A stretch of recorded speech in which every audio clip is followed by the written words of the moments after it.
Welcome back to my 100 days on ARK Ragnarok. Now this is part 2 of our 4-part mini-series, and this is the next 25 days going from day 25 to day 50. If you end up enjoying this video, definitely be sure to like, comment, and subscribe if you're new. Now here's how I spent the next 25 days on ARK Ragnarok. With the remainder of day 26, I renamed my bed home, because this is going to be my permanent home for the rest of the series. Then I placed down this sign because I wanted to make this place official. Yes. At the start of day 27, I headed out to collect some oil, because I needed to get started on some of the higher industrial tier things, like a forge and a chemistry bench. So I used my Ankylosaurus to go around this snow cave and collect some oil. Then I made the industrial forge, placed it down, powered it, and then went off to collect some electronics, and I realized there aren't that many tech creatures spawning, so I needed to make some electronics myself. So I recrafted my fabricator, made myself a scuba tank, and went out to go collect some silica pearls so I can craft my own electronics. This was a very difficult couple of days. Yes, days, plural. Yeah, as you can see there, I got chased away by some megalodons, and then got killed by my own wyvern because I didn't turn off friendly fire. That was a dumb decision. It took me a while to get back down to my stuff because I had all my flyers on me when I died. Then I got tranked by a Raptor that snuck up on me. And seeing as it took forever for this torpor to drain, here's an epic montage of me sitting and waiting.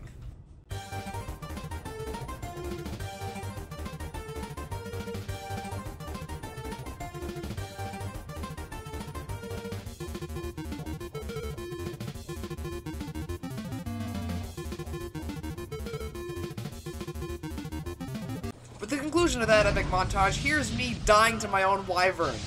Again. Yeah, I did not learn my lesson. But did I exit and turn off friendly fire? No, I didn't. With the rest of day 29, I decided to head back to my base and get to work on some of the things I needed to do to make progress in these 25 days. First thing I did was make up those electronics I needed for the chemistry bench. Then I made up that chemistry bench and started crafting up some things I needed to start taming more creatures. Made up some gunpowder and some spark powder because I need a lot of bullets and tranks for the things I'm going to be taming pretty soon. Now, here's a little montage of me building a greenhouse.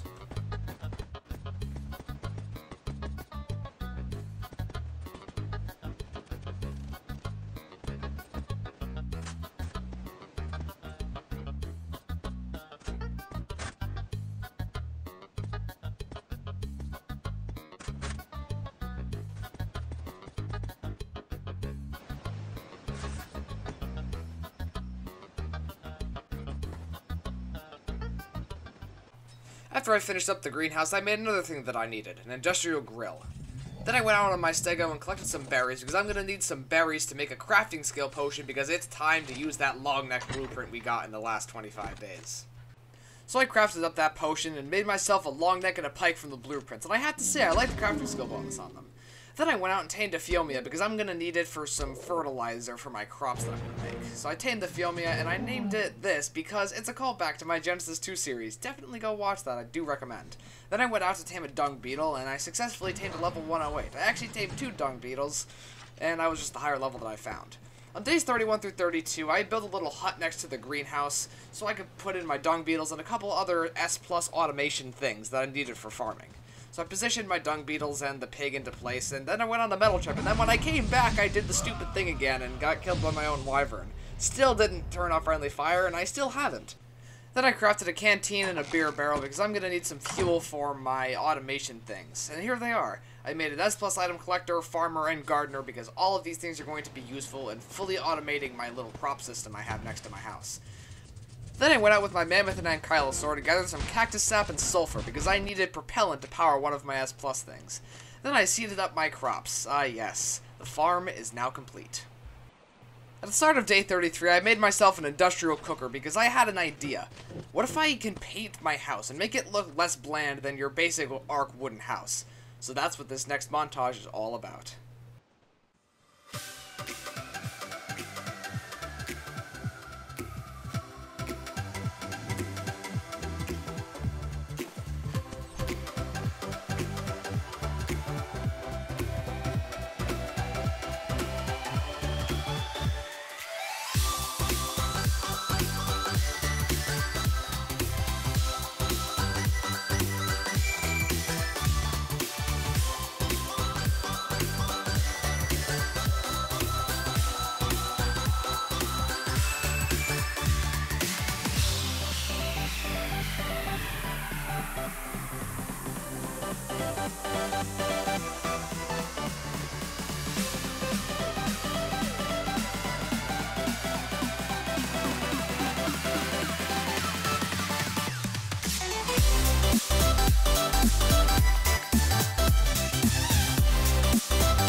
With the base painted, I think it looks quite nice. And then finally, I had crops now, so I could make a front door for my garage. And of course, I had to paint it blue like the rest of my doors, and I think it looks lovely. And remember all the dumb things I've been doing with my wyvern? Yeah, I did it again. This time I almost killed my Argentavis. I took down over half its health. Then I made a taming trap because I want to start taming a certain creature soon that I'm going to need to pick up and put in a trap. So here is a quick little building montage of me making this trap.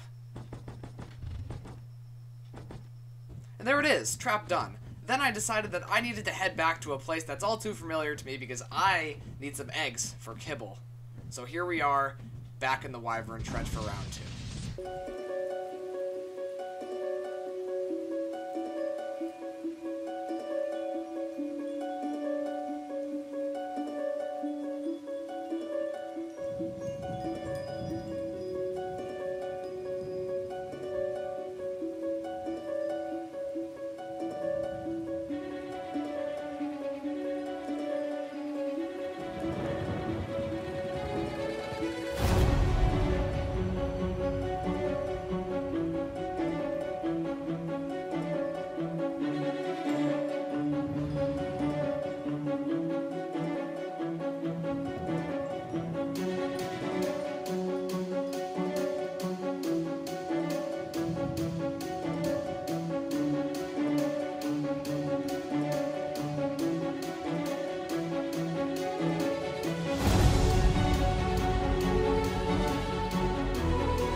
And with the end of that, I had stolen every single wyvern egg in the entire trench.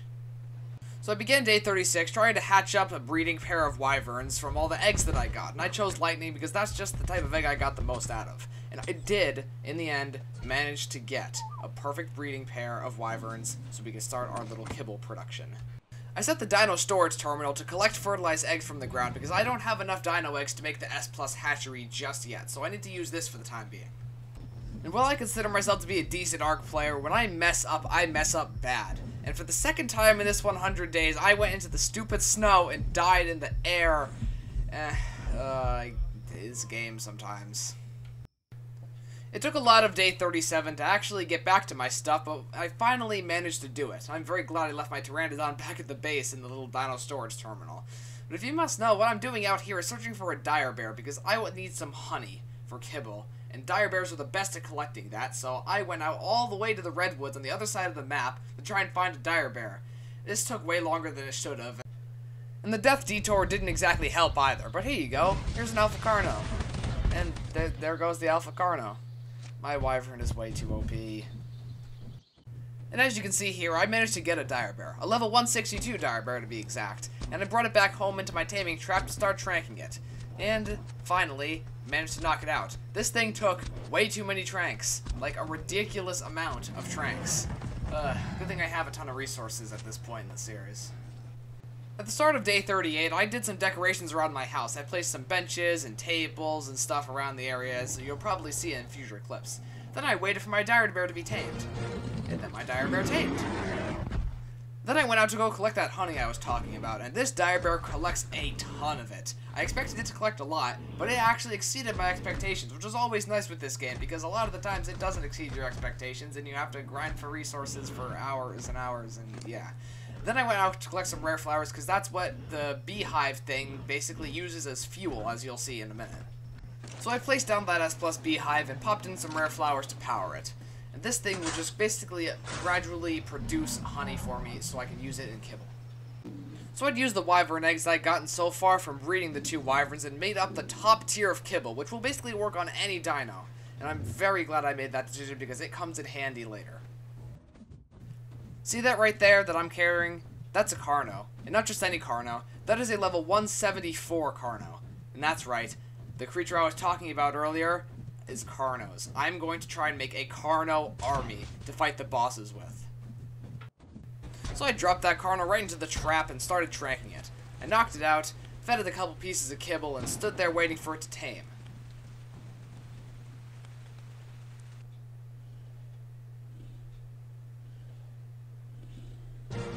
Then it tamed. Our army is off to a good start. And what I saw next was real nice. That Utyrannus right there, that's a level 168 Utyrannus. And you can net them. I did not expect to be able to do that, but it happened. Then the thing that keeps happening to me over and over almost happened again. I forgot my fur back at the base and almost died in the cold. But I found another high-level Carno to tame on the next day, and I started bringing it home. After I set that Carno off taming, I went back for that Utyrannus, and managed to trap it in a net, and then put some gates around it to keep it still so I could tame it properly. Then I started tranking it and knocked it out. It was a very nice experience, definitely the best Utyrannus tame I've ever done because nothing went wrong. So I stood around on my wyvern and waited for it to tame, and on the morning of day 41 it finally did. And I named this Utyrannus General Tyrannus as a callback to my original series, my first ever series I did on this channel that never went anywhere. But if you want to go watch it, it's called the ARK Compound Old Videos. It's in that playlist. Watch it. It's like the old cluster series, so if you want to go see it, go right ahead. I wasn't completely satisfied with the stats we got out of those Carnos, so I decided to tame one more just to see if we can get anything else. This one's a 168, and so I knocked it out and tamed it. And it honestly wasn't very good. The other two Carnos were better, so I just decided to give up and stick with those stats for now. Next thing I did was make a saddle for my Utyrannus, because, obviously, all good generals need armor. And doesn't he look nice? And now, the final montage of the video, the building of my breeding platform.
the breeding platform built, I decided to set my Carnos off mating because I am looking for a ton of mutations on these things. I'm going to go crazy with them. And I like to put the stats up on a sign so I know exactly what I need to without having to check the Carnos themselves. Then I hatched some of the Wyvern eggs and leveled up my Uteranus with them. And wow, does they give a ton of XP. I got the Uteranus up to 30,000 health with just a couple Wyverns killed. So now I know what I'm using for an XP farm for my creatures from now on. So I waited around for a bit while the Carnos were breeding, and while they're doing that, I guess I can talk about them a bit. In terms of mutations, I'm looking for around 15 to 20 mutations into health, and 15 to 20 mutations into melee. I haven't decided how far I want to go yet. I won't really dive into that until the next 25 days. But that's really what I'm looking for, some good creatures to fight at least the beta boss arena in these 100. So I waited for a very, very long time for these Carnos to breed. And in the end, I managed to get all the perfect stats into 2 Carnos, and from that, a bunch of other perfect stat Carnos, and then I started on the mutations. And to put it simply, right now, at the end of these 25 days, I have 1 melee mutation and 1 health mutation. This is going to take a very long time. Yeah. And as the sun began to rise on day 50, that is how I completed the first half of my 100 days spent on ARK Ragnarok. If you guys enjoyed this video, definitely be sure to leave a like, comment, and subscribe if you're new. I am so thankful for the support I've been getting on the channel ever since I released part 1 of this series, and I hope it continues. If you would like to name any of my creatures in this series, since there's quite a lot of unnamed ones, leave a comment of what you want the name to be, and what creature you want to name, and if I like it, maybe I'll choose your name for my creature in the next 25 days. My name is Chimera. I hope you enjoyed this. See you guys in the next one.